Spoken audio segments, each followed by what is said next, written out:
warahmatullahi wabarakatuh. Baiklah, Waalaikumsalam warahmatullahi wabarakatuh. pada kesempatan kali ini saya Arsya Haryanto, calon guru penggerak CGP Angkatan 10 Kabupaten Tembur Provinsi Jambi, akan melaksanakan pra observasi sebagai kemudian tugas modul 2.3, yaitu tentang coaching dan supervisi akademik. Kali ini saya bersama Pak Hasan Mustafa, beliau guru fisika di SMA 17 Kabupaten Tembur. Apa kabar Pak Hasan? Alhamdulillah Sehat? baik. Alhamdulillah sehat Pak. Sehat Pak. Oh ya, Kelihatan alhamdulillah kalau sehat. Untuk Itulah ngajar nih, Pak. yang kita harapkan, supaya sehat, supaya nanti apa yang kita lakukan hari ini senantiasa nantinya juga mendapat keberkahan dari Allah. Amin, amin, amin. Baik, Pak Hasan, Ya, untuk nantinya sebelum Bapak akan melaksanakan pembelajaran di kelas, saya ingin nantinya juga mengetahui atau bertanya tentang beberapa hal supaya nanti ketika kita berada di kelas sudah melakukan persiapan yang baik untuk pembelajaran berikutnya. ya. Yang pertama yang perlu saya ingin ketahui, besok kira-kira tujuan pembelajaran ini yang akan Bapak sampaikan apa saja nih Pak tujuannya? Oke, baik. Terima kasih Pak. Ya. Untuk tujuan pembelajaran saya, karena kebetulan besok materinya adalah tentang gelombang bunyi. Jadi kami akan mempelajari tentang asas efek Doppler. Nah, di situ berdasarkan silabus yang sudah saya pelajari, berdasarkan aturan yang sudah saya dapatkan, maka saya membuat RPP. Di dalam RPP saya itu nanti akan tujuan pembelajarannya itu yaitu siswa mampu menganalisis penerapan efek Doppler terhadap pada kehidupan sehari-hari. Itu tujuan pembelajaran besok. Ya. Satu. Ya, Oh ya. Jadi hanya satu Pak ya? ya, satu ini sudah nanti mengembang Pak sampai kemana-mana itu. Masalahnya kalau kita membuat tujuan terlalu banyak, kadang-kadang malah kita nggak fokus pada satu tujuan utama. Baik. Selanjutnya nanti di dalam pembelajaran tersebut area pengembangan yang hendak dicapai atau diharapkan Pak Hasan apa aja area pengembangannya itu? Oke, yang paling saya harapkan, karena di sini masih materi pada kurikulum K13, yang paling saya harapkan adalah bagaimana melatih siswa itu dalam mengembangkan kemampuan menganalisis. Karena kadang-kadang siswa itu kebiasaan mereka, kadang-kadang mereka agak malu untuk mengungkapkan kemampuannya. Nah, ketika kita memberikan sebuah tantangan, yaitu memberikan ke mereka untuk menganalisis penerapan efek Doppler terhadap kehidupan sehari-hari, ya saya harapkan kemampuan mereka dalam menganalisis berpikir kritis itu lebih baik daripada sebelumnya.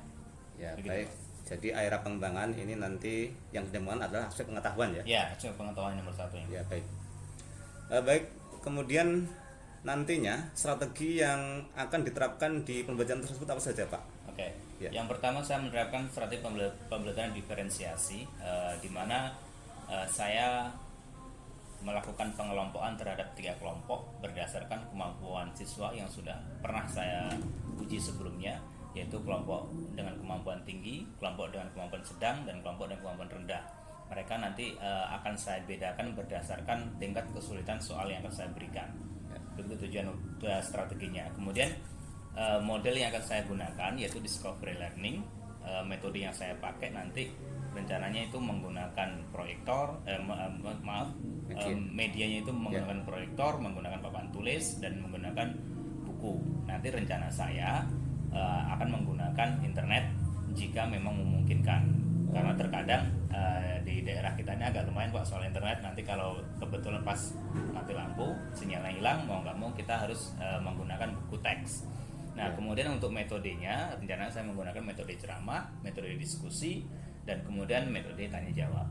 Itu utamanya Pak. Baik, tadi Bapak mengatakan ada nanti menggunakan internet. Jadi nanti anak disuruh bawa gadget ya? Ya, HP berarti kalau Bapak? jadi setiap kelompok nanti akan saya minta untuk mereka mencari informasi sebanyak-banyak tentang asas efek Doppler di internet, karena di internet kita sudah banyak. Ada mungkin nanti sebagian besar mereka yang menggunakan metode video, ada yang menggunakan metode tulisan, ada metode yang lain, itu terserah mereka. Itu bagaimana mereka mengembangkan kreativitasnya, gitu Pak. Ya. Kemudian untuk selanjutnya pada tahap penilaian nanti tahap evaluasi atau asesmen ini nanti Bapak kira-kira menggunakan penilaian seperti apa ini? Kalau penilaian Pak, karena di sini tidak ada pembelajaran secara praktikum, jadi penilaian sana itu penilaian secara pengetahuan. Jadi mereka akan saya berikan soal pengetahuan tes tertulis ya? tes tertulis Ya. Berdasarkan kisi-kisi yang sudah saya berikan. Kemudian penilaian yang kedua adalah penilaian sikap mereka, baik saat dia belajar, saat dia bekerja secara berkelompok, maupun saat bagaimana dia menyelesaikan soal-soal yang saya berikan. Penilaian proses. Yes, penilaian prosesnya. Oke.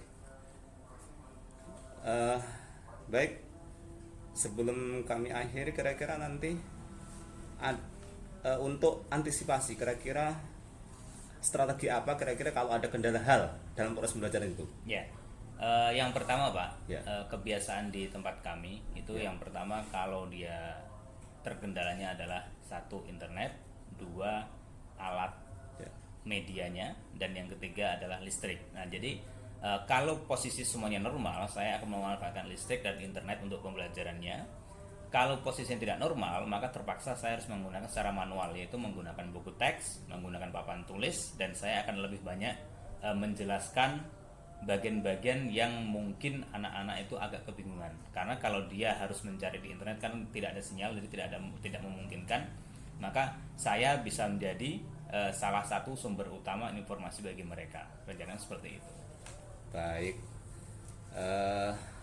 Hasan, jadi hari ini sudah tergambar bagaimana nanti pelaksanaan pembelajaran yang akan dilaksanakan besok. Kira-kira ini pelaksanaannya pada hari apa besok ini Pak? Rencana hari Senin Pak, sesuai dengan jadwal belajar kita. Oh baik, Senin. hari Senin di kelas Di kelas 12 IPA. ya 12 IPA ya, Ya. hari Senin. Baik, mudah-mudahan nanti hari Senin kita dapat melaksanakan dan bertemu kembali di kelas dalam suasana yang juga besok nyaman dan bisa terlaksana dengan baik proses ini. Amin. Dan terima kasih Pak Hasan, hari ini sudah bersedia untuk kita sama-sama bincang-bincang Ya. guna untuk nanti juga peningkatan atau ya kualitas pembelajaran kita yang akan datang. Oke. Terima Baik, kasih, saya Pak juga Hasan. Ya. mengucapkan terima kasih kepada Pak Aris karena sudah membantu saya. Ya. Karena saya selama ini mengajar, saya juga kepingin berkembang. Nanti kalau saya ada kekurangan, mohon Pak Aris memberikan bimbingan kepada saya, pengarahan kepada saya, apa saja kekurangan saya, demi kemajuan saya, demi kebaikan siswa-siswa kita. Ya. Gitu, Pak. Baik, terima kasih Pak Hasan. Ya. Kita ketemu lagi berarti hari Senin ya. Ya, Baik. insya Allah nanti Pak. Baik, terima kasih kepada sahabat CGP di mana saja, dan sudah selesai untuk tahapan pra observasi pada hari ini, dan ini nantinya kita lanjutkan di hari Senin di dalam kelas, yaitu proses pembelajaran, dan nanti juga akan dilanjutkan di pasca pembelajarannya. Sementara saya akhiri, wassalamualaikum warahmatullahi wabarakatuh. Waalaikumsalam.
Ini yang sudah dipelajari oleh orang-orang sebelumnya. Sebelum kita ke sana, siapa yang ada dari ini?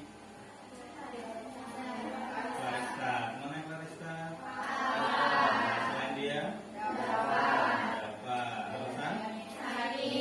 Siapa lagi? Daniel juga. Kenapa Daniel? Sudah berapa hari? Sudah lama? Baru hari ini. Oke. Kemarin kita sudah membahas tentang gelombang bunyi. Kamu sudah sedikit paham bahwa bunyi itu syaratnya ada 3. Yang pertama itu harus ada sumber bunyi, ada zat perantara, dan ada zat penerima. Penerima itu biasanya cenderung ke arah, biasanya kita menganggap itu sebagai telinga. Nah, di sini kita akan membahas sedikit tentang pemahaman tentang gelombang bunyi lebih jauh, yaitu tentang efek Doppler. Nah, sebelum kita membahas tentang efek Doppler, tujuan pembelajaran kita hari ini adalah ini. Setelah kalian belajar ini, kalian diharapkan bisa menjelaskan tentang kata-kata bunyi, kemudian menjelaskan bagaimana menganalisis penerapan asas Doppler dalam kehidupan sehari-hari. Karena biasanya kamu akan sering mengalami hal ini, tapi juga kamu belum paham. Perhatikan video berikut. Barangkali kamu sering mendengarnya, bahkan sering mengalaminya. Ya.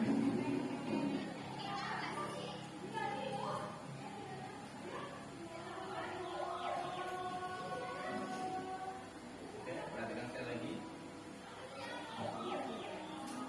Oke, pertanyaannya, sebelum dia mendekati orangnya, bunyinya itu semakin kencang. Tapi setelah melewati orangnya, bunyinya semakin kecil. Ada yang tahu kenapa? Ulangi ya, ulangi. Perhatikan. Sering kamu dengar ini? Kalau kamu dengar suara motor Eric King, ada yang punya motor Eric King, ada yang punya 2 dari dalam motor itu. Itu menunjukkan seberapa efek yang ditimbulkan dari bunyi yang timbul. Nah, kadang-kadang kamu akan melakukan mendengarkan bunyi yang awalnya itu kencang. Ketika sirene itu jauh, suaranya kencang. Ketika makin dekat, semakin kencang. Kemudian setelah dekat banget, itu adalah pusat sumber bunyi yang paling kencang. Kemudian setelah melewati kita, maka kita akan mendengar bunyi itu semakin lambat, dan seterusnya. Nah, di sini kita akan mempelajari tentang kenapa bunyi bisa seperti itu. Kenapa yang awalnya kencang, kemudian menjadi pelan, tambah kencang. Ketika sumber bunyi itu melewati kita, kenapa tiba-tiba menjadi pelan? Nah, nanti kita pelajari yang Doppler. Sebelum kita belajar tentang ini, ada baiknya kita berdoa dulu agar belajar kita semakin baik. Oke, Pak Ketua, tolong pimpin doanya. Siap. Baiklah teman-teman, sebelum kita memulai pelajaran pada pagi hari ini, marilah kita berdoa menurut agama masing-masing. Berdoa mulai.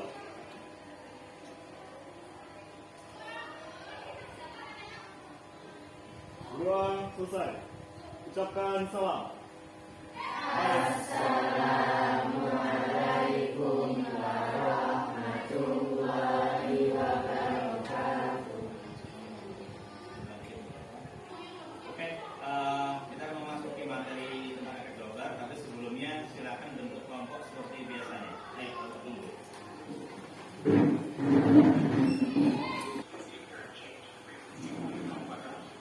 Ini tadi itu yang dilihat, yang nggak tahu bahasa ini bisa dijelaskan.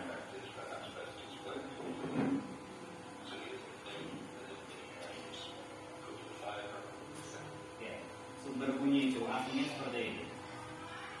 Bagian tengah ini dianggap sumber bunyi mobil damkar ya kalau salah. Ini dianggap sebagai pusat sumber bunyi. Sedangkan gelombang bunyi itu modelnya membentuk lingkaran di seluruh sumber bunyi. Jika sumber bunyi posisi diam, maka gelombang bunyinya akan melingkar penuh seperti ini, di mana jarak antar lingkarannya ini semuanya sama. Ini jika dia posisi diam. Makanya kalau kita posisi diam, kemudian ada sumber bunyi yang juga sama-sama diam, maka kita akan mendengarkan bunyi yang frekuensinya stabil, frekuensinya sama. Karena apa? Gelombang bunyi yang menuju ke kita sebagai pendengar itu nilainya selalu tetap, maka dia bunyi yang kamu dengar selalu sama. Ini contohnya, bunyi itu seperti ini. Bunyi apapun sama, gelombang bunyi bentuknya seperti ini. Ini jika dalam posisi diam. Oke, sekarang perhatikan. Ketika dia bergerak ke kiri, di sini terlihat sebelah kiri lebih rapat, sebelah kanan lebih renggang. Ini menunjukkan ketika kanan ini lebih renggang, berarti bunyinya akan semakin kecil. Sedangkan sebelah kiri yang lebih rapat, bunyinya semakin padat, semakin kencang. Makanya ketika sumber bunyi mendekatimu, kamu akan mendengar bunyi yang semakin kencang. Tapi ketika dia menjauh darimu, kamu akan mendengar bunyi yang semakin lambat. Karena apa? Di sini bunyi itu seolah-olah merapat, maka frekuensinya jauh lebih tinggi. Ketika bunyi itu mulai merenggang, maka frekuensinya semakin lemah. Sehingga disimpulkan, ketika bunyi itu mendekatimu, maka sumber bunyi terdengar seolah-olah lebih kencang. Sedangkan ketika dia menjauhi, maka sumber bunyi frekuensinya seolah-olah lebih rendah. Itu prinsipnya. Ini semakin dia cepat semakin rapat, semakin dia cepat semakin rapat. Ini kan sebaliknya, kita bergerak ke kanan juga sama, tergantung geraknya kemana, ke kanan maupun ke kiri sama. Pokoknya rapatannya ini semakin rapat ke arah di mana dia bergerak. Itu intinya.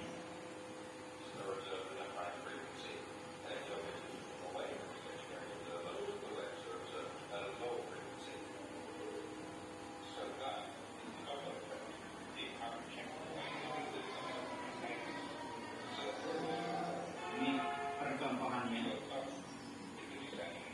Ini anggap dirimu di tepi jalan, kita anggap. Oke, ketika mobil tadi mendekat, bunyinya kencang, tetapi semakin dia menjauh, bunyinya semakin lambat. Kalau sederhana.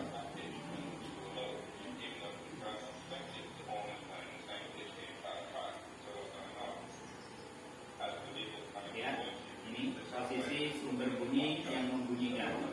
Di sini semakin rapat, maka bunyinya semakin kencang. Di sini semakin renggang, bunyinya semakin lambat.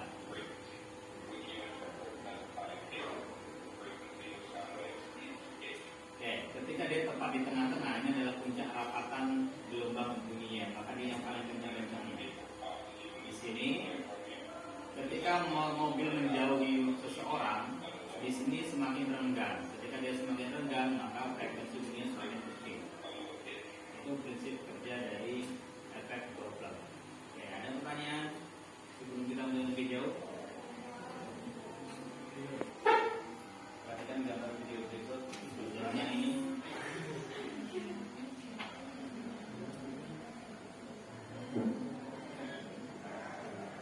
Lihat pesawatnya, Jangan lihat orangnya, lihat pesawatnya. Dia menunggu pesawatnya datang. Oke, perhatikan ini pesawatnya, perhatikan. Oke. Di belakang pesawat ini ada seperti payung udara. Dan sekali lagi ini bukan payung udara, kita akan bahas ya, dibahas dulu. Oke, payung udara inilah yang disebut dengan efek Doppler, pemadatan gelombang bunyi. Kapan-kapan kamu bermain di sini. Dan hanya mereka malah merasa takjub. Sebenarnya itu biasa aja.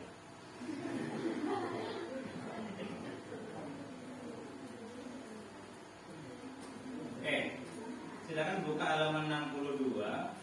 Mbaknya enggak. Tadi kan tugas di kelompokmu adalah cari informasi sebanyak mungkin tentang efek Doppler. Boleh pakai internet, boleh pakai buku, boleh pakai sumber yang lainnya. Bapak kasih waktu 15 menit, monggo dicari.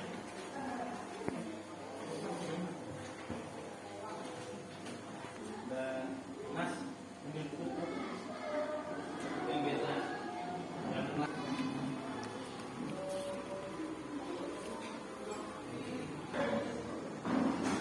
Oke, Mbak, direkam. Serius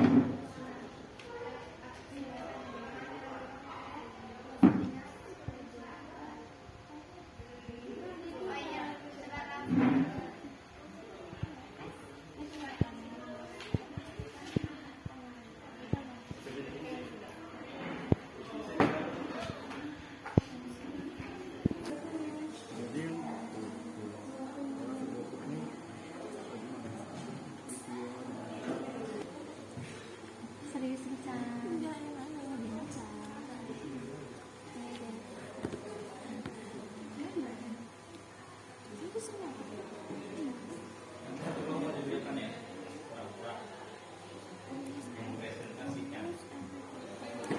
Saya diskusinya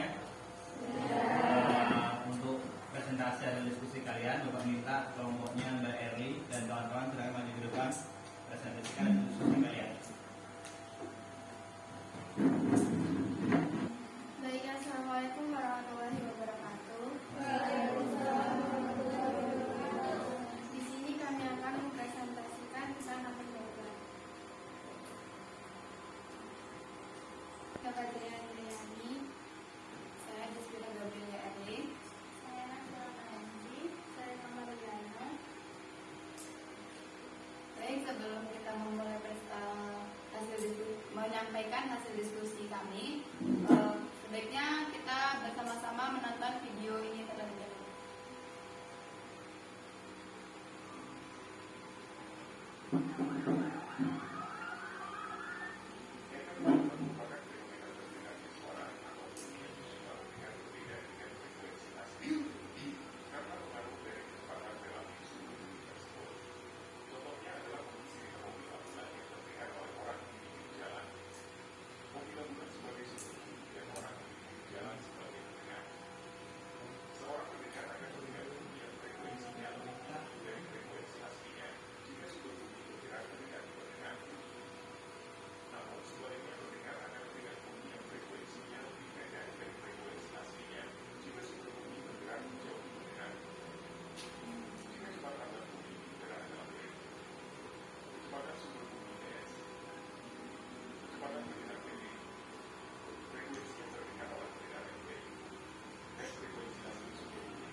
Pengamatan video yang kita lihat bersama-sama tadi, kita dapat merangkum dalam beberapa pertanyaan. Yang pertama, apa yang teramati saat sumber bunyi mendekati pada mobil yang diam?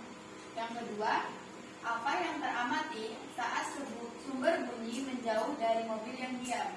Yang ketiga, apa yang teramati saat sumber bunyi diam dan mobil mendekat?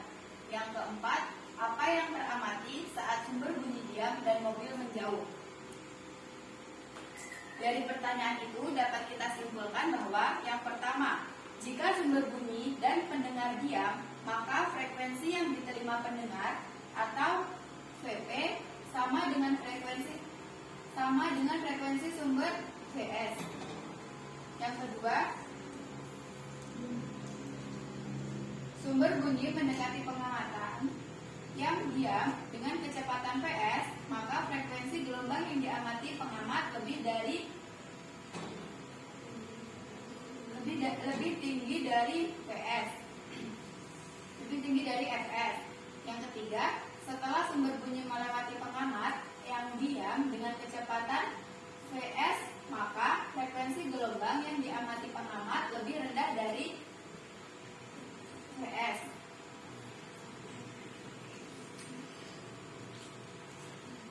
FS bukan V. Selanjutnya dari situ tadi dapat kita lihat dengan Duduk aja nggak apa-apa daripada kayak gitu malah miring-miring. Harusnya dibacain. dapat kita lihat rumus sebagai berikut. Panjang gelombang saat sumber mendekat lebih pendek. Lambda sama dengan V dikurang Vs per Fs. Yang kedua, panjang gelombang saat pengamat mendekati lebih pendek. Lambda sama dengan V ditambah Vp per Fp. Selanjutnya ini adalah rumus umum efek Doppler dapat dinyatakan dalam bentuk sebagai berikut. Fp sama dengan V plus minus Vp per V plus minus Fs. Vs dikali Vs. Fs. Dengan keterangan rumus, V sama dengan kecepatan rambat bunyi di udara atau di udara dengan satuan ms. Vp adalah kecepatan pendengar dengan satuan ms. Vs adalah kecepatan sumber bunyi dengan satuan ms. Fs sama dengan frekuensi sumber bunyi dengan satuan Hz, dan Fp sama dengan frekuensi yang diterima pendengar dengan satuan Hz.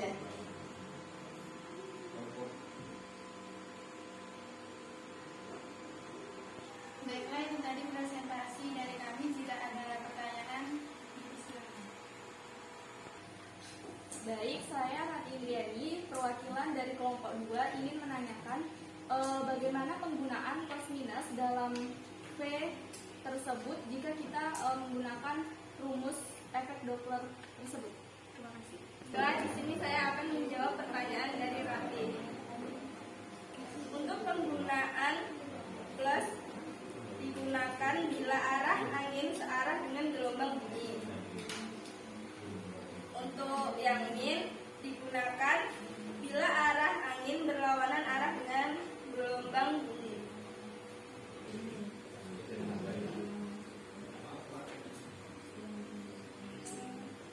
Baik, saya tambahkan untuk penggunaan V plus minus, jika tanda plus itu digunakan bila pendengar bergerak mendekati sumber bunyi, tanda min bila pendengar bergerak menjauhi sumber bunyi.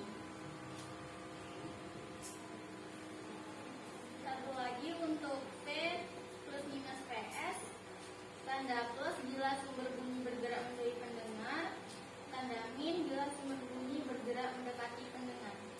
Ada pertanyaan lain? Karena ya bebas yang bantu jawab kalau mereka nggak bisa. Baik, saya dari kelompok 4. Nama saya Andi Jirawan. Saya akan menanyakan tentang kegunaan efek Doppler itu depan sehari-hari. Terima kasih. Baik, saya akan menjawab pertanyaan dari Nancy.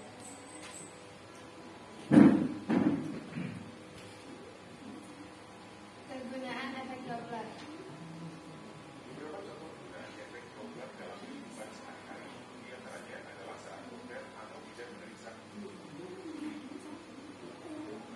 Yang pertama, pemeriksaan janin oleh dokter.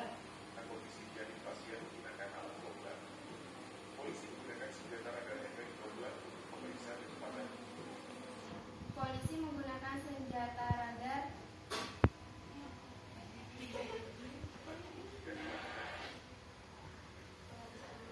pelacak gelombang badai.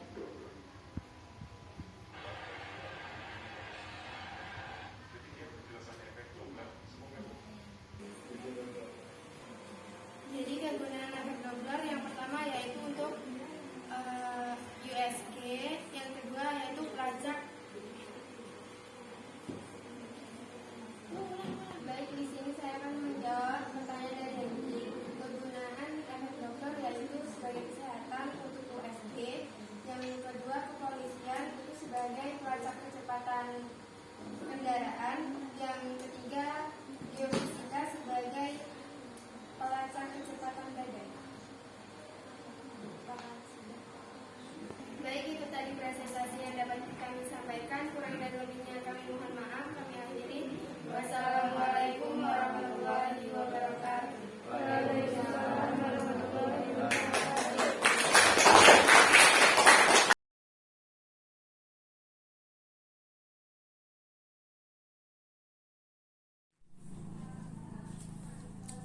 Assalamualaikum warahmatullahi wabarakatuh. Waalaikumsalam warahmatullahi Eh, Baik, pada kesempatan kali ini saya Arsy Haryanto, JKP Angkatan 10 Kabupaten Tebo, Provinsi Jambi, yang bertugas di SMA 17 Kabupaten Tebo. Pada kesempatan kali ini kami akan melaksanakan coaching untuk supervisi akademik. Telah hadir bersama saya pada saat ini yaitu Pak Hasan Mustafa selaku guru fisika SMA 17 Kabupaten Tebo, dan juga ada Pak Yudi Rawan, pengajar praktik Kabupaten Tebo. Baik, Pak Hasan, apa kabarnya hari ini? Alhamdulillah Sehat, ya? sehat walafiat. Oke. Artinya suaranya agak-agak sedikit. Pak Yudi juga sehat, nggih? Alhamdulillah. Ini cuaca mungkin ini agak tidak. Iya, mulai faktor-faktor juga Pak. Yang kemarin panas tiba-tiba Ya. hujan. Suasana pancaroba. Baik, Pak Hasan Mustafa, kemarin kita sudah sama-sama melakukan observasi dan juga persuasi di kelas ya. Iya. Jadi dari hasil kegiatan pembelajaran di kelas kemarin yang dilalui oleh praobservasi, saya kepingin mendapatkan refleksi. Bagaimana perasaan Bapak setelah kita lakukan proses ini, Pak? Ya. Baik, terima kasih Pak. Ya. Yang pertama refleksi yang saya ambil adalah dari segi keberhasilan dulu Pak ya. Ya. Yang pertama saya berhasil melaksanakan pembelajaran berdiferensiasi berdasarkan 3 kelompok yang sudah kemarin saya bentuk, yaitu kelompok berkemampuan tinggi, berkemampuan sedang, dan berkemampuan rendah. Kemudian keberhasilan yang kedua adalah penggunaan media. Kemarin saya berhasil menggunakan media internet, menggunakan media proyektor, kemudian menggunakan media buku, karena kemarin sempat khawatir jika terjadi pemadaman listrik, karena pas pelaksanaan itu ada jadwal pemadaman listrik. Alhamdulillah kendala itu bisa teratasi. Kemudian keberhasilan yang ketiga, dan di dalam pembelajaran saya kita sudah berhasil mencapai tujuan pembelajaran, yaitu mendeskripsikan tentang efek Doppler yang sudah kita canangkan di dalam RPP kemarin, dan alhamdulillah sudah terlaksana. Itu dari segi kebaikannya. Kemudian dari segi keaktifannya, itu dari 28 siswa yang ikut belajar kemarin, hanya ada 2 yang saya katakan kurang aktif dalam pembelajaran gitu Pak. Alasan mereka kurang aktif sebenarnya beberapa hari yang lalu sudah pernah saya amati. Hanya saja dari pengamatan saya kemarin sudah saya amati dengan baik, ternyata si anak ini, 2 orang ini, dia punya kecenderungan dia pemalu Pak. Ya. Satu, dia pemalu. Kemudian yang kedua, dia ternyata bukan tipe orang yang mudah bergaul dengan teman-temannya. Jadi sudah pemalu, sulit bergaul dengan teman-temannya. Nah, di sini nanti rencana saya dan dia, maksudnya 2 orang ini, rencana mau saya ajak ketemu agar menemukan solusi kira-kira masalah dia itu seperti apa. Kemudian dia maunya nanti bagaimana agar dia kembali aktif Pak. Saya akan mencoba memancing dia selalu aktif dalam pembelajaran, sehingga nanti dia tidak tertinggal dengan teman-temannya. Seperti itu Pak. Dari refleksi ini berarti secara umum alhamdulillah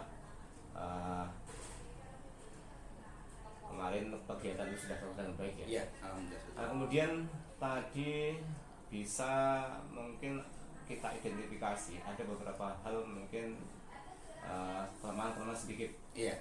Jadi seperti kurang aktifnya ya, seperti Iya. anak itu tadi. Iya. Masih adakah Pak? Masih ada yang lain tidak Pak? Artinya memang kekurangan atau kelemahan dari proses kemarin itu Pak? Oke, baik. Selain 2 orang yang aktif itu Pak, yang paling menonjol adalah adanya kerjasama antar kelompok Ya. yang masih sebagian besar didominasi oleh siswa tertentu. Nah, di sini nanti Pak, rencana saya kemarin kan sudah terbagi menjadi siswa kelompok sedang, kelompok tinggi, kelompok rendah. Maksud saya dengan begitu kan kemampuan mereka setara, sehingga nanti tidak ada dominasi. Ternyata masih ada dominasi. Nah, di sini nanti yang mendominasi ini akan saya minta untuk tidak terlalu mendominasi di dalam belajar, sedangkan yang belum nampak keaktifannya itu rencana akan saya pancing terus agar dia lebih aktif dalam belajar kelompok, sehingga yang mendominasi itu tidak selalu mendominasi, yang merasa tidak bisa mendominasi itu akan saya munculkan kembali rencana seperti itu. Baik, ini tadi berarti sudah tergambar ya, malahan rencana tindak lanjut Bapak untuk Ya. mengatasi masalah-masalah tersebut. Ya benar Pak.